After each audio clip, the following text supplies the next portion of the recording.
Suspendido na ang inbound travel sa Dumangas Port kag Iloilo City padulong sa Negros Island.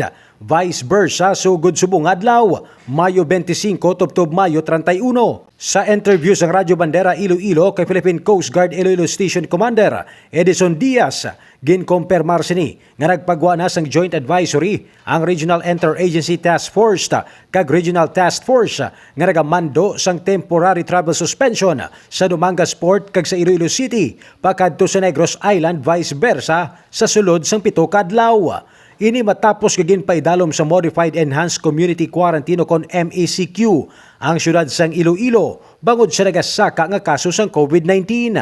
Apang ginatag ni Diaz nga unhampered sa gihapon ang movement sang mga essential goods kag cargoes kag sara nga makabiyahe ang mga medical kag uniform personnel o kon mga frontliners. Nahibaluan nga ang travel moratorium ang nakasaad sa ginpagwa nga Executive Order No. 41-A ni Iloilo City Mayor Jerry Treñas. Suno sa alkalde, ang temporaryo nga pagdumili sang sea travel ang nagatuyo nga mapunggan kag mapanubo ang kaso sang nagalapta nga COVID-19 virus. Mga balita nga ito natipon gikan sa probinsya sang Iloilo. Ini si Kabanderang Ray Espeha Umalay, nagabandera sa matudtod nga serbisyo publiko kag kalingawan sa Iloilo. Radyo Bandera.